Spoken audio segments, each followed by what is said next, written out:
This is the I Read Comic Books podcast. I am your host, Mike Rappin. With me this week are two fantastic human beings, Paul Jasley. Hello. And Kate Scotchless. Hello.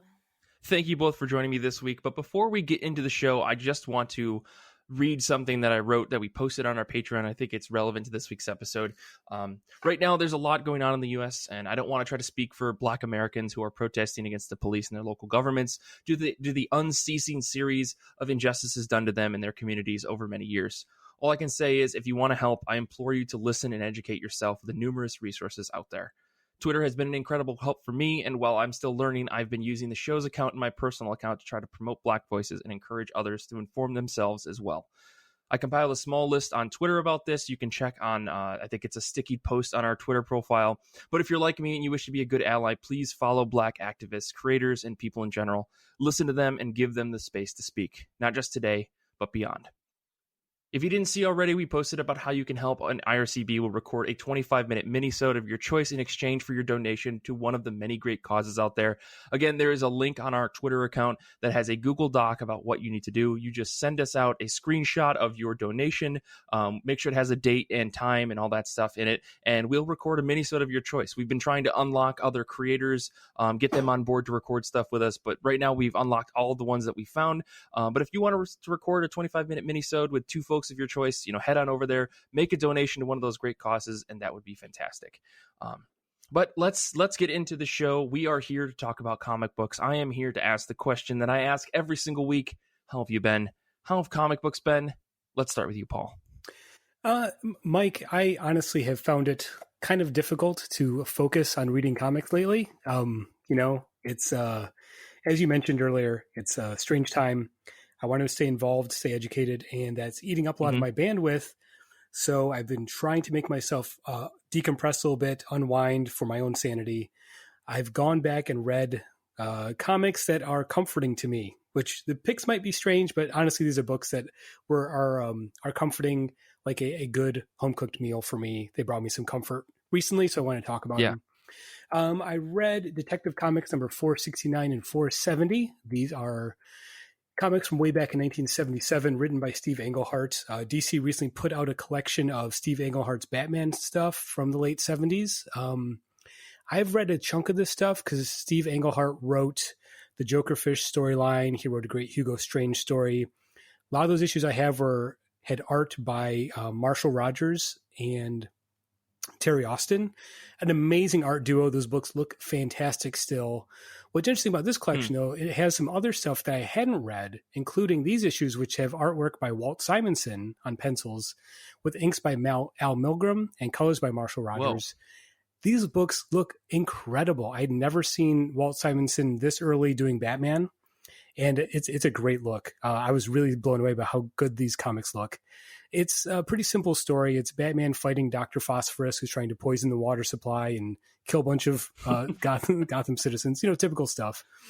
Yeah. But what's interesting about it is that, Steve Englehart's take on Batman is an attempt to go back to the sort of pulpy roots of the character. That's why he eventually brings back Hugo Strange, Batman's sort of first supervillain. And right. There's a lot of detective work, a lot of, an attempt to make the character sort of dark and gritty and the world's greatest detective again. And with these issues, it's like you have that. And then Walt Simonson and Al Milgrom, their artwork, it's so close to the Adam West, 66 TV show in the style. And it's an interesting dichotomy between that. So it's a serious story, but it's also like you get that classic 60s Batman, just beat 'em up stuff. Dark, I was really gritty, but cartoonish. Yeah. It's the artwork is garish. The colors are like eye-searing and bright, and the action scenes are just, what you want from Batman punching dudes really hard.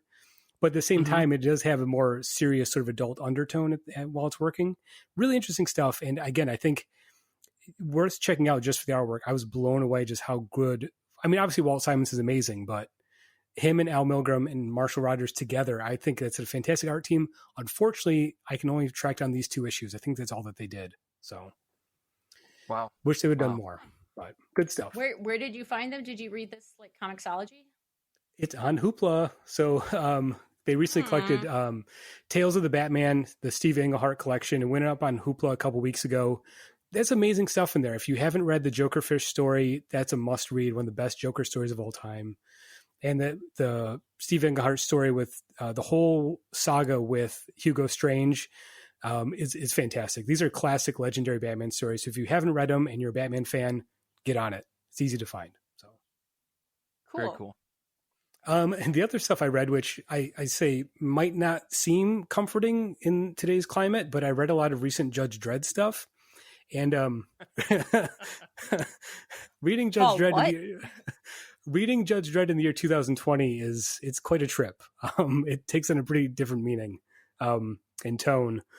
But everyone knows I'm reading a lot of Judge Dredd anyway, but I just decided to read something more recent. So I read the first half of the Day of Chaos storyline. This is from 2010, 2011. It's a big mega epic that was written by John Wagner, art by a whole slew of people, including Henry Flint, Staz Johnson, and Ben Wishler. This is essentially a sequel of sorts, The Apocalypse War, the story from 77, I think, The Apocalypse War? No. Apocalypse War is 82. Sorry. And basically you have a story where Judge Dredd is trying to track down a band of Soviet judges, or not judges, but Soviet citizens who were victims of the Apocalypse War and have come back to Mega City 1 to get their revenge on Judge Dredd.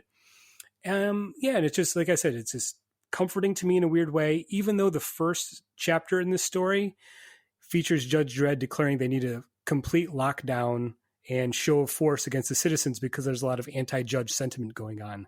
So, like I said, it reads pretty close to the surface these days, but but there's something about this, and Mike, you and I are going to talk about Judge Dredd in a lot more detail very soon. So I don't want to give too much of that away. Yeah.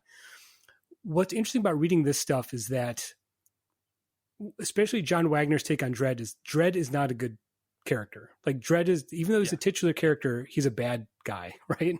And how do you make a comic about with a lead character is essentially a villain, for lack of a better term? Mm-hmm. The idea is you always present a threat that's even worse than Dredd, and even in that sense, Dredd doesn't come out looking good. So the judge system is presented as complete failure. It doesn't work. So it's praising Dredd's fascist leanings. It's constantly showing out how it doesn't work because bad shit keeps happening in Mega City 1, So especially for this story, which, as I said, is a sequel to The Apocalypse War, and spoiler alert for a 40-year-old comic, at the end of The Apocalypse War, Judge Dredd commits genocide and destroys East Meg 1 and kills 1 billion people. So it's like, how do you have a comic strip with a lead character who does that? And this book is showing the ramifications of those actions. So it really does. It's underlining the idea of like, it's fun to watch Judge Dredd do his stuff, but always keep in back your mind that the system that he's upholding is inherently corrupt and fascist. So yeah. Right. Like I said, reading it in this day and age is pretty interesting. So I'm finding it very comforting and I don't know, intellectually challenging in a way. Right. Well, Kate, what about you? I hope it's not reading about fascist police. No, I have been reading a ton of Lock and Key. Also nice. for a mini-sode for you guys, so I don't want to go too into it, but I've binge read the first 3 volumes. I'd only, before this, read the first volume and then watched the TV show. And so read 2 and 3 is new to me and have started number 4. And that's the series by Joe Hill and Gabriel Rodriguez. That's amazing. And definitely, if you like the show, go read it. And if you've read it and you liked it, go watch the show. They're both fantastic. But the one to talk about today is Book Love, also on Hoopla, because Hoopla is everything. It's art and writing by Debbie Tung. And it's a collection of, it's an OGN that's a collection of one-page comics about being a book lover. And it's the most, it kind of reminds me of the Sarah Scribbles art, where it's like very expressive black and white line drawings that just capture the emotion of this female main character that's definitely like a self-portrait of the artist in her life as she's doing things that are just super relatable, like walking through a area in noticing what books people are reading as they're sitting on benches, and being like that creeper, right? Like as a book lover, you're always like, oh, what do you got there? And then like, I mean, I do that with people with comics, so I guess I get it. Yeah, 100%, Mike. If I see you on the subway, I am going to peek at what that title is. Yeah, exactly. And all sorts of other very relatable stuff. Like she goes into someone's house and notices someone has a fantastic collection on their bookshelf. And she's like, whose books are these? And they're like, oh, that's actually my roommate's bookshelf. And she's like, I have to meet them immediately. We're going to be best friends. So I am enjoying it immensely. And it is a big old thing. So I'm not actually done yet. But it has been a very, like Paul was saying, it's difficult to concentrate and emotions are difficult. So it's like been a very good, like, sit on the porch. You can't focus, but it's only a page long. For each little bit, and it's uplifting, reminding me of something that I love, and that's an escapist love in and of itself too. So it's been a good decompression type read right now, whereas Lock and Key is not. It's all doom and gloom, and people are straight up getting murdered. Those keys, man, those darn keys. That's what the series should have been called. It should have those darn keys. Yeah. So that's me. How about you, Mike? I have been if you follow me on Twitter and mostly Twitter, because that's the only place I really get out there. I've been very busy trying to make sure that I have stepping aside, it sounds weird. I've been trying to be invisible on the internet for a bit. So with that, I have been constantly on Twitter, but in those moments where I'm not on Twitter reading things and doing that kind of stuff, I did sit down and read some comics. Comics came out last week, so I got slapped in the face with a new book. And I was like, how dare you, comics? How dare you come back? But I did get Nailbiter Returns #1. This is Joshua Williamson, Mike Henderson. The murderers are back. Big old fat reveal in the end of issue 1. It's fantastic.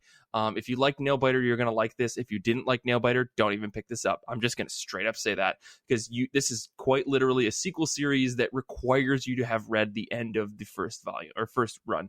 Oh, perfect. So a #1 that's lying about actually being a good jumping on point. I will. I mean, it's got a different title, but at the same time, I will never understand why creators do this. In general, but like, you know what, fine, Descender, Ascender, why wouldn't you just make it Descender Volume 7 or whatever it should have been? I don't know, but because people buy more #1s and Volume 1s, but I would be so mad. I get we've done whole episodes I about have this. been that person who paid the money and then was mad, like many times. Comics but, do us dirty. Yeah, and if you're someone like me, though, who really enjoyed Nailbiter, I think you'll really get a kick out of the twist that they make in this first issue, especially the about halfway through, they make a big reveal that I was like, holy shit, this isn't the end of the issue, and then they make an even bigger reveal. So I really liked it. I highly recommend it if you want to go and reread all of Nailbiter to get caught up. I think this would be a perfect time to do that. Outside of that, though, I did read a book that I was recommended on Twitter called Contact High. This is by Josh Eckert and James F. Wright. You can go pick this up online. If you search Contact High on Gumroad, you'll find it. Otherwise, I'll post a link in the show notes. This is essentially a story about love in a terrible world. It has a really cool premise, although it is right now probably the worst book to read, where everyone has to wear a suit around because some disease is out there that will ruin all of your skin. So you can't, like, skin to skin contact is just unheard of. Everyone wears a suit, but the suits that everybody wears is supposed to simulate, skin to skin contact. So people think, oh, it's just as good as if you had, skin to skin contact. Our main character does not believe that to be true. But there's a whole thing about people being pulled into these testing facilities. And if you break the law, you get pulled into a testing facility because you could be exposed to this disease of whatever it is. Again, a little tough to read, but at the end, it was a very good story about love and about two people coming together. And I highly recommend it if you get a chance to check it out. It's called Contact High. It's fantastic. Cool. Yeah. But otherwise, let's talk about comic books that are coming out this week. Yeah, comic books are coming out this week. They are dropping on June 10th, 2020. What are you both excited for? I'm going to kick it back to you, Kate. I am really jazzed for this OGN that's coming out called Wonder Woman Tempest Tossed. And I saw conflicting sources on when it actually comes out, but I'm so here for it regardless. And according to my local shop's website, it is coming out Wednesday. So that's what counts. Amazon thinks that they'll send it to you right now. So who knows? But it's the reason I'm so excited for it is it's written by Laurie Halse Anderson, who is an author, a YA author that I absolutely love and will read anything that she writes. And then art is by Leila Del Duca. And it's a retelling of okay. Right? Hold on. I just need a moment to just everyone should read Sleepless because her art is fucking beautiful. Sorry, continue. So it's a retelling of the origin story, but for the current era, and it's with 16-year-old Diana, where she gets picked up, like she goes outside the borders of the Themyscira's like magical borders in the water, swimming out there to save some migrants, and becomes like a very much an immigrant migrant story herself, going to New York City and being like being a completely foreign world and kind of finding her way. And the emphasis is really on her like steadfastness to her principles and compassion versus an emphasis on punching. And so it's more of the Diana that I like to see. And it does have the other stuff. She's like fighting crime and stuff in New York City, being awesome. But it's very much a story about her relationship to these people she meets and trying to help people and trying to figure out who she is and how she fits into the world and stuff, like that whole YA vibe that can be fun to read. But I think it is, you know, the quintessential comics thing is like we constantly retell these same few stories. But I think I am very here for the nuance that Laurie Halse Anderson brings to her stories about basically anything she touches. So I think it'll be great. I am very excited to pick it up. I mean, half that team alone is enough for me to pick it up. So I think I'm going to have to check this out. Yeah. I found out about it from a Book Riot podcast, like email, like their sponsored ad thing was for it. And I never click that stuff because I hate banner ads in emails that I get from people. But that one, I was like, oh shit, you got me. Well, Paul, what about you? What are you excited for this week? I know I'm being incredibly on brand this episode. What I've already read and what I'm going to be excited for, but I'm excited for Batman number 92. New Batman comics are in the world, and this is by James Tynion IV with Guillaume March on art. And you know, ever since Tom King left Batman, I've been sort of back and forth on the book. I like James Tynion as a writer, even though he's not really the most exciting writer. It has that journeyman sort of quality where it's solid work, even though it might be kind of underwhelming in some sense, but again, talking about that's my experience too. Talking about comforting comics, I find it very comforting. You know, it's just a solid Batman story. I do love that this current story he's telling, he's sort of low key, reunited, Underworld united.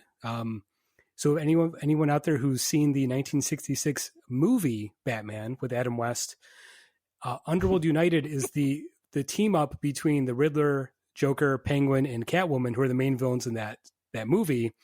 And in this story, you have them together. It's like, boy, just call them Underworld United because that's what it is. You know, it's the same team. So as a fan of that movie, I really enjoyed that. Same thing with Guillaume March's artwork. I like it at times. Other times it's off-putting. I go back and forth on it, but more often than not, it's solid. So I guess I'm just excited for new Batman comics, even though they're basically the same Batman comics I like. You know, just solid, well-written. Maybe not that exciting, but Batman's going to punch somebody probably, and I'm in it for that. So I don't know. I'm a simple man, you know. That's what I like. Batman punching dudes. Yeah, you know what, I respect it. I did drop the Batman book, but you know what, I can understand that want, because sometimes, you know, X-Men books are not that great, but you know what, at the end of the day, someone's going to have some drama and they're going to have superpowers, and that's all I'm here for. Yeah. What for me this week, I am excited for Excellence number 7. This is Brandon Thomas with art by Emilio Lopez and Kerry Randolph. This is a continuation of one of the coolest fantasy books that I think Image is putting out. This next arc is going to be dealing with our main character, Spencer Dales, taking down the Aegis, the overlord kind of organization that controls magic in this world, and I'm here for it. I fucking love this book. Kerry Randolph's depiction of Spencer is one of the coolest looking protagonists I've seen in a fantasy book in a very long time. And I like this mix and mash of modern day story with a strong fantasy element. It's mostly just like the magic side. You're not getting like trolls and elves and all that stuff, at least not yet. But man, oh man, like Kate, I think you and I have a very strong love for what urban fantasy, and I think like this is a perfect example of that done in a comic book sense. Like, you know, people are living in cities, but it's modern day like America, but they also have magic. Like it in particular, black folks in this world have magic, and it's I don't want to give it away because the story is superb. But I am very, very excited to see this book coming back because I was very uncertain. I know that there was like a big question mark at the end of issue 6 about, oh, you know, this book will return. But sometimes when that happens, books just go away. And I'm glad to see this book is coming back because it fucking rules. Yeah, I highly recommend it. Yeah, pick up that first volume because I think you will be very happy with it. Yeah, so I guess we're going to take a quick break. And when we come back, we have one of the strangest topics we've had in a long time where, you know what, I'm not even going to describe it. You're going to have to wait till after the break. So we'll be back in just a second.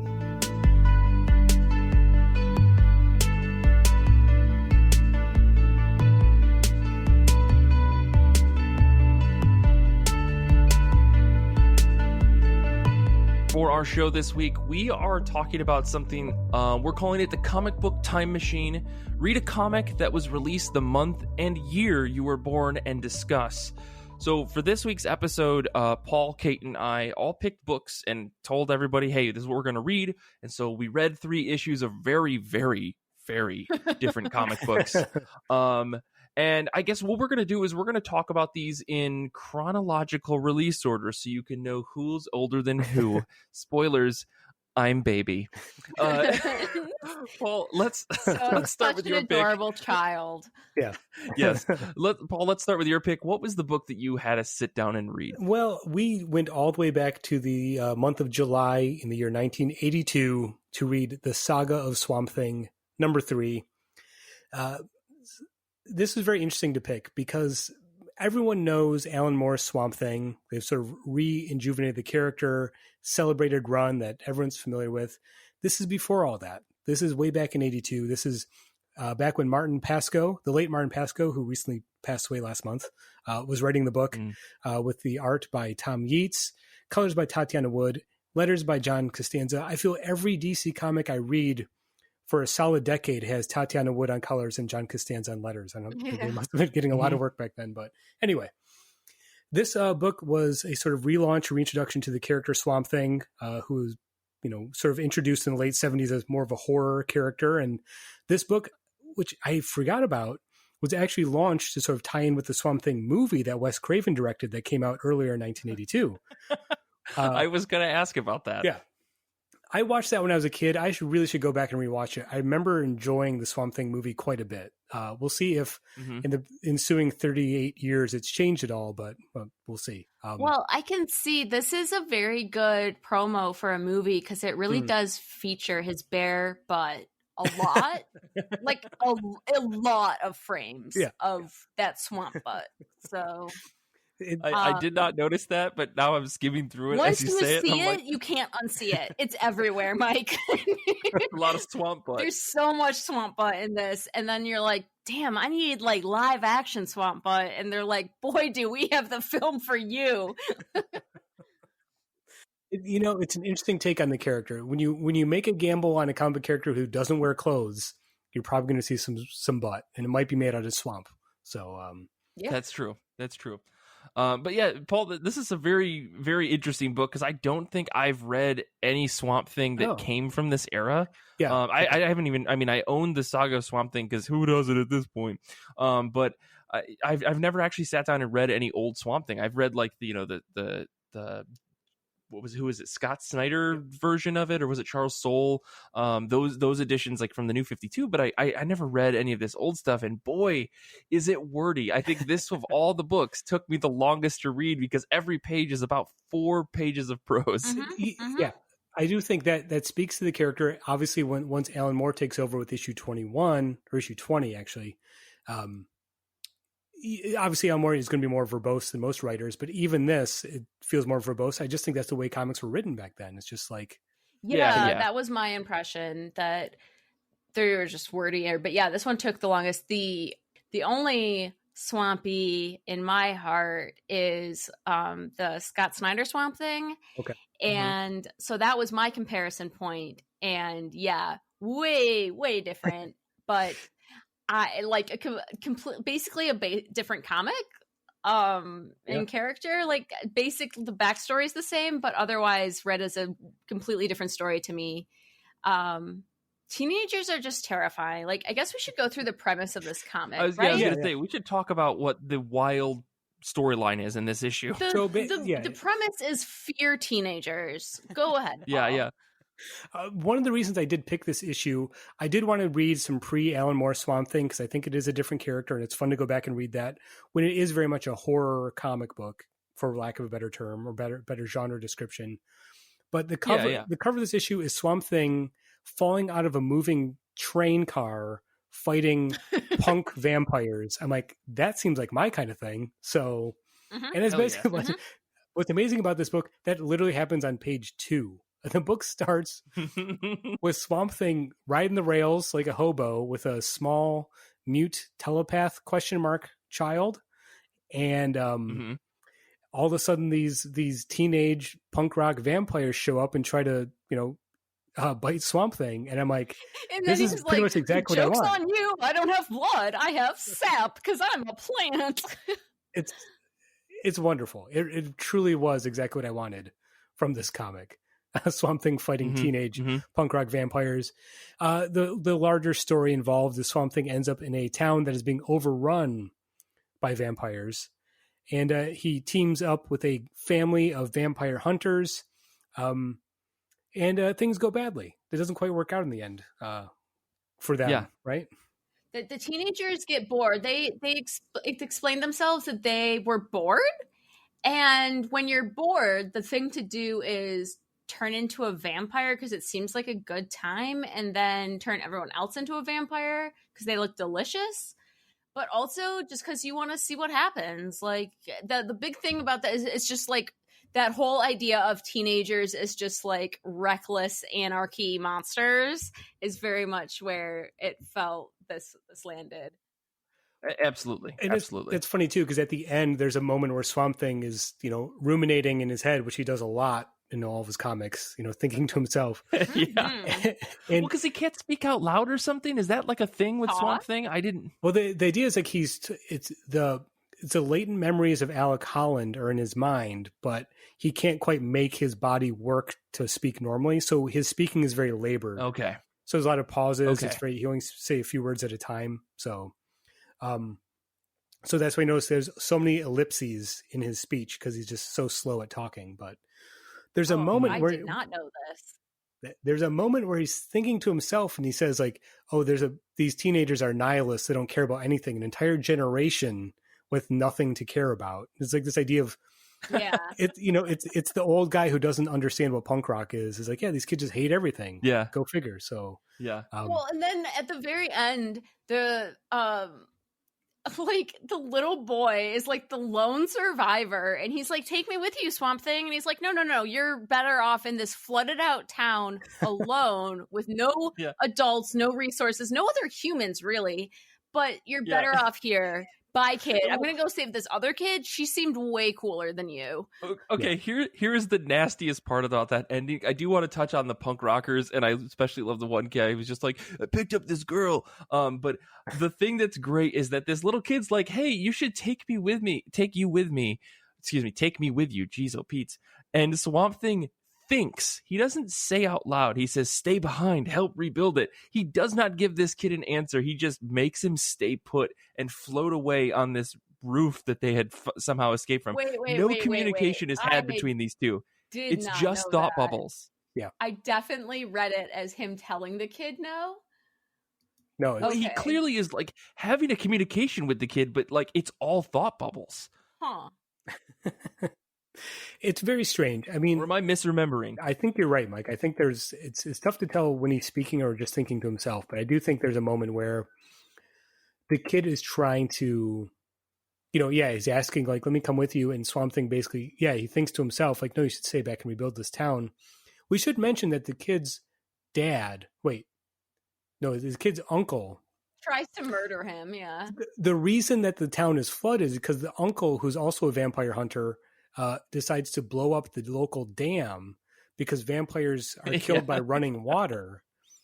So he floods the town to get rid of the vampires. Skip to the end, the family vampire hunters are dead set on this. So it's so tragic. So the uncle kills his own son and his nephew in the floodwaters after he blows up the dam, trying to rid the town of vampires. On top of that, the young boy was looking for the vampires with his mother, and they get caught, and the mother turns into a vampire. Swamp Thing stabs the kid's mom in front of him because she's a vampire. Yep. As mom tries to kill him. Yeah. Right. This is a traumatized child.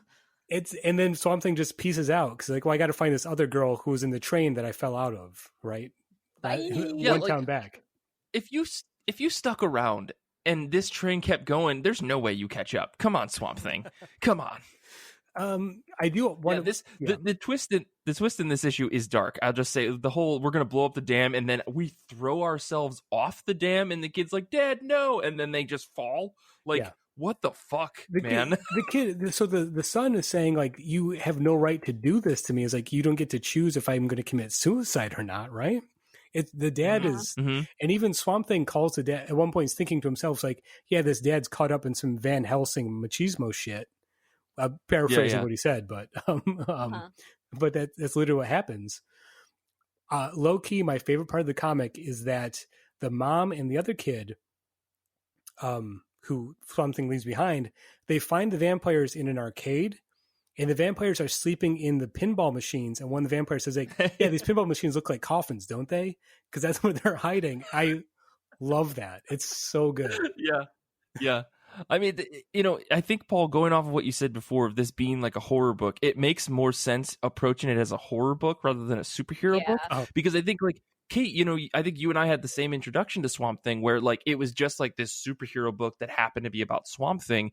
And that type of mentality changes when you look at something like this. If you try to approach this as a superhero book, it feels really weird. It feels like Swamp Thing did the wrong thing. Yeah. But if you think of it as a horror book and Swamp Thing is just happening across this town run over by fucking vampires, like, it makes a little bit more sense about how bleak and awful things are, because this is just one small story in a larger story of various motifs of how awful the world is. But yeah, I think watching through this, I was like, all right, when's Swamp Thing going to save the day? It's like, no, peace in the fuck out of here. Yeah, it is an interesting take on the character. I mean, it's almost like, I get the vibe from the Incredible Hulk TV show, kind of, where it's just like Swamp Thing rolls into town, helps some people out, then goes on to the next town. It's like that. He's on the road kind of vibe. Very briefly, I want to mention, I did like Tom Yeats's artwork. It did remind me of the Rick Veitch stuff, because Rick Veitch takes over for artwork when Alan Moore shows up, and they're visually similar enough where there's some continuity there. But I like the page layouts a lot. Some of the action sequences, the scene where the dam blows up and the kids are like, or the dad and the kid are like falling to their death, is really striking in a weird way. I was mostly focused on the swamp butt. The swamp butt, sure. Yeah, understandable. And the punk rock vampires look cool. So, I mean, I understand wanting to be a vampire if you get to look like that, wear a leather jacket and have earrings and stuff. It's a good look. The volume of words detracts from the art for me. The pages are so cluttered, but that is just how comics were back in the day. So I don't know that it's a criticism of it. Yeah, so much as, like, I'm used to the art taking much more of the stage. And I'm glad that comics have evolved in that way. Yeah, I should mention, it does feel super dense because everything we talked about happens in 16 pages. I mean, they hit the ground running and it doesn't let up. Because this issue also features a backup story about the Phantom Stranger. I did not read this because I was done reading DC Comics for the night. Oh, Mike, you missed a doozy. Yeah. Yeah, this is Phantom Stranger. Tell me about what this was, and I'll give you guys a hot take on it. So this is a backup story featuring the Phantom Stranger. It's written by Mike Barr, art by Dan Spiegel. And again, it is strongly in the, sort of Silver Age, Bronze Age horror comic tradition where it's sort of a morality tale in a weird way, even though it seems completely immoral what happens in the story. Okay. Basically, there are two sisters, one of whom is very beautiful, one of whom is considered mousy, I guess. They don't come out and call her ugly, but it's implied that she's not as attractive as her sister. And at some point, one of their friends drugs them without their permission, and then straight up roofied. Yep, and then performs a mystic ceremony that switches their souls between the bodies. So because the homely one is kind, and she's the one who deserves to be pretty. He says, right? Yeah. Oh, so yikes! It's a Freaky Friday. It's a Freaky Friday scenario, but a lot less funny. Basically, the Phantom Stranger shows up and tells the dude, "Yeah, you shouldn't do this, but if you do it, be ready for the consequences." Since he can't interfere because he's like the Watcher, basically, for the DC universe. I see. And then what happens, of course, is that the kind sister who wasn't as attractive is suddenly now attractive, enjoys all the attention, and basically becomes just as snobby and stuck up and rude as her sister. Whereas the sister who was pretty and now isn't sort of realizes. So it's a walk them out in each other's shoes kind of situation, right? I see. But I think they're still both unhappy, and then basically the Phantom Stranger shows up and quote unquote balances the scales again. And then I think it's hard to tell from the last panel. Both pretty, yeah. Right, yeah. He just kind of says, "Okay, now you're both pretty since you both learned your lesson." And it's so okay. It's so strange. It's very uncomfortable, and I didn't like it. And I guess that's it. Okay, well, let's move on to something that I think we all didn't like. Yep. Which is Psi-Force #1. Kate, could you tell us a little bit about this beautiful little book that you picked up for us? So, two great things emerged into the world in November 1986. One was me. The other was Psi-Force. I looked at the Wikipedia that was like, what came out, what started in the month of my birth, and we'll try this. Sorry. So the writer is Steve Perry. The art is Mike Teixeira. And surprising no one, I suppose, this comic is hella racist. It's published by Marvel. It's clearly an X-Men like wannabe kind of knockoff where the apparent hero possibly of the comic, but that they call an Indian the whole time, which we now know is not cool, is this very caricature Native American man. And he's gathering all these kids who have psionic powers together because they're being hunted by the KGB, which they call the Reds, or the Red for singular. So, and the kids are also gross racial stereotypes, and they're trying to save this girl in particular who's being hunted specifically by these two KGB agents. And they ultimately, like, the Native American man gets killed, and the kids realize they can summon his spirit by all touching his medallion together, and then emerges as the psionic hawk. And then he can take on the big baddie, who's a Russian agent that also has the same powers as him. And so basically they capture the man's soul? ? But it's not great. It's just not great. Like, there's one of the characters' he's like African American, and his name's Tyrone, and he's constantly playing with a basketball and talking in slang, and it's rough. Yeah, the 80s was a time, and this book ends so abruptly. I thought that the book had cut off. Yeah, I thought that I was missing pages on the digital copy that I had. This book is fucking something. I mostly was just like, I can't believe that they created a character so blatantly racist. You can see that Marvel was trying to basically knock off Captain Planet, right? Yeah, 100%. But they went about it in the most awful way. I think that there was definitely a try for them to say, we need to be more inclusive. We need to include not just white folks in this. Yeah. Totally makes sense. But they then just had all white people do it? Specifically, Yeah, all well, white men. Yeah. I mean, like they're trying to create, a diverse cast at least inside Yeah. the book.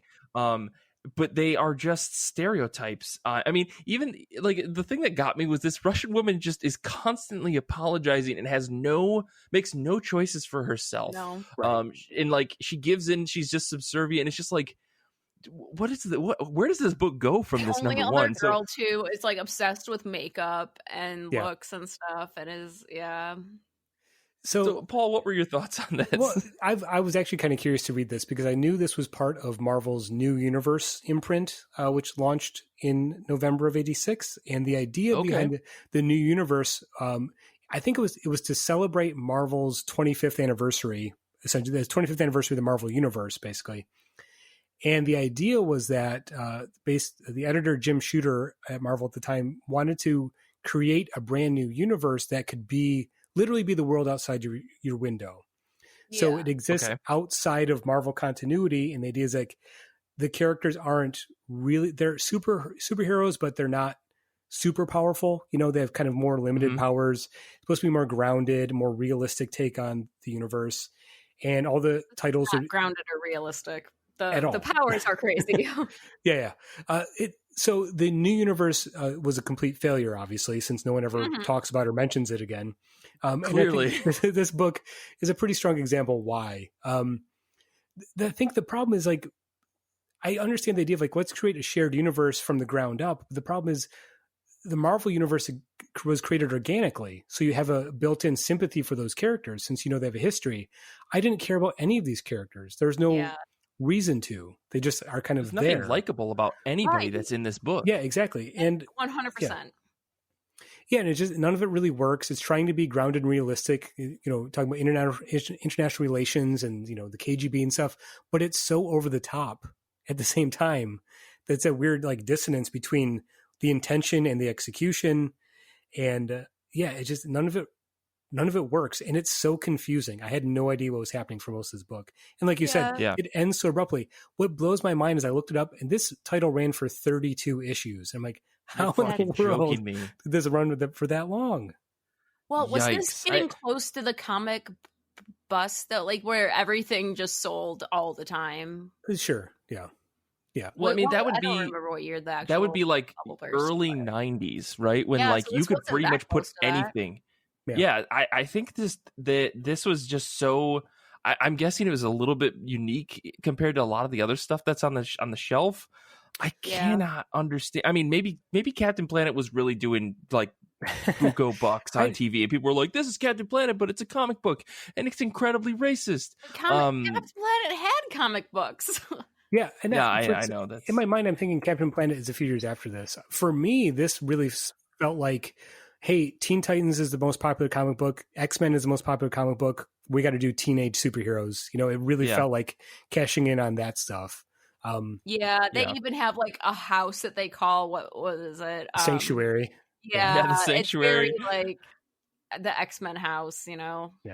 Yeah.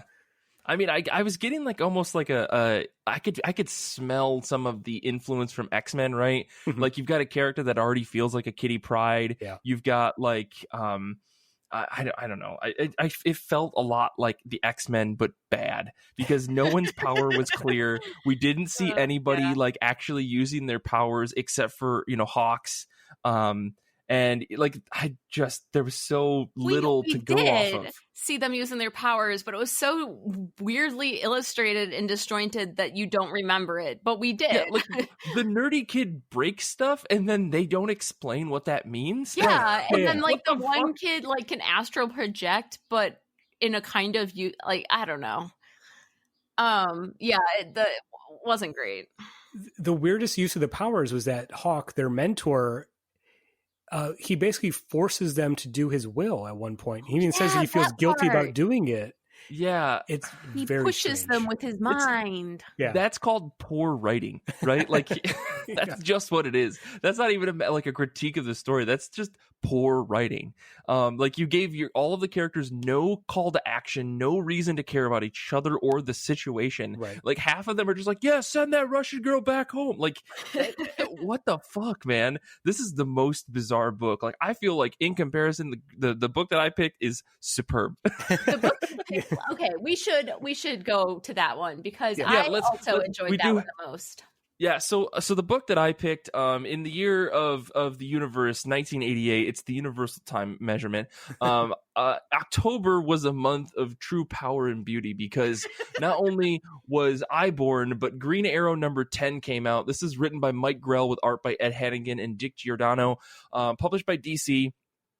This comic book is essentially in the middle of another story. We open on like somebody training, killing some folks, and then we cut to Green Lantern, Green Arrow, basically being the guy. Oh, sorry, I was looking at the previous one. Sorry, Green Lantern, just being Green Lantern. Green Arrow, Mike. Sorry, God, I kept saying Green Lantern as I was thinking about this.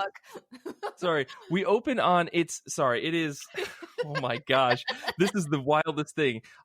We open on Green Arrow's birthday. Dinah Lance has brought him a birthday card and some cake, and he discovers that she's on the pill. Right, this is the issue that we all read because I couldn't fucking believe that was how it opened up. Some dudes in SWAT gear get killed by a woman with arrows. And as the issue continues on, for some reason, the American government needs Green Arrow to go investigate this woman who has killed some folks. I think that's like the summary. And so they basically say, hey, Green Arrow, go to Hawaii because Japanese people or Japanese groups owned by the Yakuza have been buying up land in Hawaii, and we want to know why. We think this person is there because she just killed a bunch of people. Why would she leave, or why would they leave? So yeah, that's pretty much it. But going from Psi-Force from Saga of Swamp Thing, we can tell that there's definitely been a shift in comic books. What did you guys think of this? This is really interesting because I know that Mike Grell's take on Green Arrow is a pretty celebrated run on the character, but I've never read any of it. So I was kind of excited to read some of it. I think what's interesting is that we're talking about 1988. So this is post Crisis on Infinite Earths. This is post Dark Knight Returns and post Batman Year One. There's very much an influence of those books on this comic. Sure. This feels like an attempt to rejuvenate or reintroduce, reboot the character of the Green Arrow, make him more grounded and realistic. There's a lot of references to contemporary politics and geopolitics at the time. There's even there's an oblique reference to the Iran-Contra scandal because that's right before all this book comes out. Oh, geez, I didn't even catch that. And the whole plot is the idea that during World War II, the Filipino government had buried a lot of money, basically their treasury, underground to hide it from the Japanese invaders. And then this mysterious woman that is being hunted by the Yakuza has a map to where that money is. So you're talking about geopolitics and big issues, not just your standard superheroics. And a lot of the issue is Green Arrow and Dinah Lance just going to the zoo to celebrate his birthday. It's such a more, if you want to make a grounded, realistic comic, this does that a lot better than Psi-Force, right? Sure. Yeah, absolutely.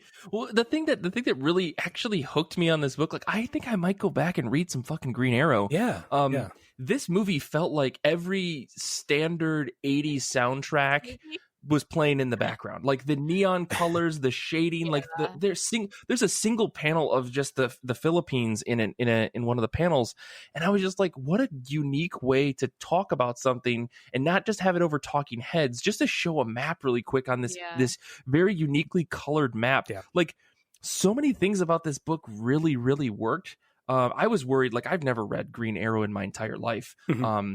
With the exception of the book that Nick mandatorily makes everyone read before you're allowed to talk to him, which is the Jeff Lemire run that he did. Browbeaten into reading that by one Nick White. Yeah. So, but beyond that, like I'd never read anything, especially from the 80s before, Oliver Queen gets rid of the goatee and stuff. Like that's the only Oliver Queen that I know is from the fucking Arrow TV show. You could have a handlebar beard. Am I right? It's awesome. Yeah. That's great. I mean, I actually really like it. It hits so well as an 80s comic. It looked and felt like a certain era, and that I think really sells it for me that it still works. What's amazing is, we were talking about Swamp Thing being a wordy comic. There are so many pages in this comic that have no dialogue, right? It's just artwork, and it looks so good. So much better scene setting because of that too. Exactly. And it's just a different style of storytelling. I think they have more pages to work with. They're not trying to cram a bunch of information on it, the pages. And I got some pretty strong Copra vibes. If you've read Michelle Fife's Copra, I saw a lot of the action sequences, that whole scene where the Yakuza assassins are attacking the woman with the dragon tattoo. Not that one, but the other, the one in this comic, the dragon tattoo.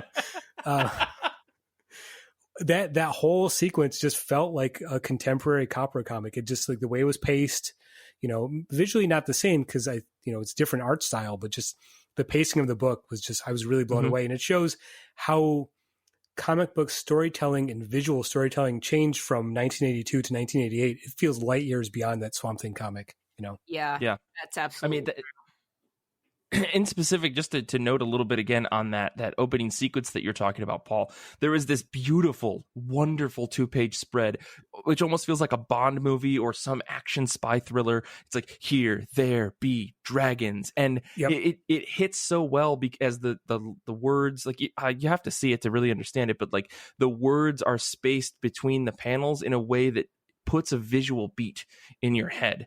And I can totally feel like how cinematic this comic feels just from pages like that. And really, I think, I don't know how else to describe it. This comic truly feels cinematic while also being very much a comic book. Some of the stuff you couldn't do in film, but when they do try to lean on film for, I think, some of the beats, it works superbly.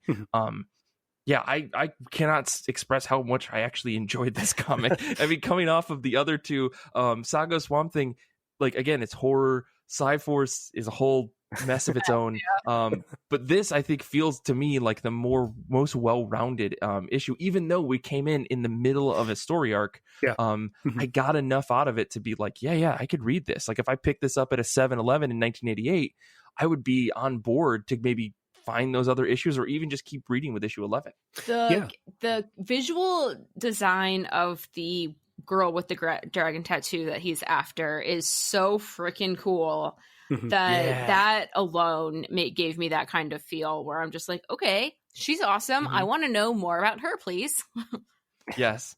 Can we talk about really quick Dinah Lance fighting the guy with the glasses from the FBI or whatever? Yes, I love that. For multiple pages. Yeah. So strange. Such an odd thing. And the dude was like into it. Like it felt like a shitty 80s movie trope where this guy is just like happy to get beat up by a girl because he's kind of impressed, but it's also weirdly sexual because it has to be because it's the 80s. Yep.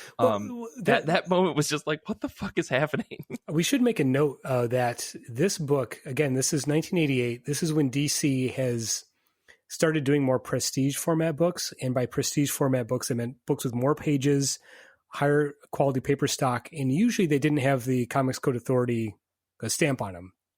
So this book actually was interesting. If you look at the cover, actually says it's suggested for mature readers, which makes sense because it's kind of dealing with more mature subject matter. The opening pages feel Oliver North. Speaking of Iran Contra, Oliver Queen talking to Dinah Lance and basically saying, "What do you want for your birthday?" It's like, "Oh, same thing I want every year," and it's very hint. You know what I'm talking about, right? There's a more adult tone to the book overall. And I think that, and he found birth control, so that's very right. Yeah.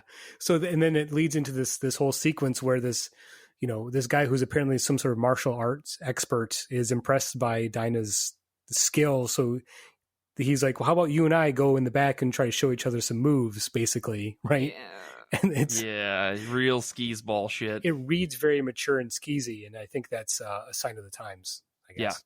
Yeah. But how about that last page with Green Arrow jumping off the side of his, like, the fire escape to his building. And there's just this beautiful shot of him like kicking his leg out, but in the background, his face is in oranges and yellows. I loved it. It's not the last page, second to last page. This was the one issue where I was like, I'm going to have to read the next one. I actually was excited to keep reading this. I might have to go back. The only one that I would have start from the beginning. The rest. Yeah. I don't know. I don't think I'm going to go back, guys, because there's room for exactly one amazing archer in my life, and that is Kate Bishop. Oh, sure. Yes. Oh, right. That makes sense. Understandable. Absolutely understandable. But yeah, I guess do we any final thoughts on these issues? I know this is kind of hodgepodge weird thing. I know we read some comics that maybe we wouldn't have normally picked up, and they were regrettably odd and bad. But I think this is a really interesting experiment, and I know it's it ties back to the month and the year that we were all born, but this is really interesting to me to try out some stuff that I don't think I would have ever picked up. For sure, especially because I didn't start reading comics until like 2013. It'd be fun to do this like the year you graduated high school and stuff like that. Oh, nice. Yeah, I didn't even think about that. That'd be interesting too. I have, unlike Paul, I do not read old comics for nostalgia, and I basically haven't. If it's from before 2000, I probably haven't read it, other than the classics that you get told that you should read, and sometimes you do. So I thought it was a fun exercise. Plus, they're cheap when they're old. Yeah, that's true. That's also true. Yeah, I think it's really interesting to go back and do this. I love reading old comics. It's no secret there. It's part of the reason I suggested this topic initially. But I love to track how the art form changes and the style of the comics. We're reading comics. This is 82 is the direct market is just coming to existence, but a lot of comics are still being sold at newsstands. By the time we get to 88 with the Green Arrow, that's being sold exclusively to direct market stores. So the tone is different. The style is different. The idea that each issue might be someone's first issue is kind of gone away. We're seeing more contemporary storytelling techniques. So to actually track that stuff as it's going on, I think is really interesting. And yeah, Kate, I would love to go back and read some comics from the year we graduated, or maybe like the year turned 12, just kind of track that stuff through history to see how comics have evolved so quickly in the past 40 years. Yeah, I definitely think we're going to revisit this. I'm probably not with you two, unfortunately, but I think we might do another episode of this where we have other people pick up issues from when they were born and stuff, and we'll play around with that. Maybe we'll do high school, maybe we'll do like when you were 12 or something like that, because across the board the age range on the show is a little bit it's all over the place a little bit, so it could be pretty fun. So thanks guys for at least diving into this. I know some of these were wild and crazy, but it was definitely a fun experiment. You can follow us all on Twitter, and you can follow Paul at Oh Hi Paulie. You can follow me at Mike Rappin, and you can follow the show at IRCB Podcast and on Instagram as well. We try to post things as they are relevant, as I said at the top of the show. This show and our many subscriber-only episodes are powered by fans like you on Patreon. Join now at patreon.com/IRCB podcast. If you haven't already, please rate and review our show on Apple Podcasts, Spotify, or wherever you listen to podcasts. And please join us on Discord at ircbpodcast.com/Discord for all sorts of discussion, not just about comics, about everything. And please make sure to tell a friend or two about the show and tell them to listen. Infinity Shred is the best band in the universe. They do all of our music. Xander is a great friend, a high fiver, and a great DM. He's someone that, you can just count on to be the guy, I want to say thank you to Kate and Paul for being on this episode. Thank you to all the listeners out there and all the folks who donated to support all of the great causes that are out there that are helping people, specifically Black Americans, with the racial injustice that we're seeing in this country. Until next time, stay safe, stay healthy, do the right thing. Comics are good, and so are you.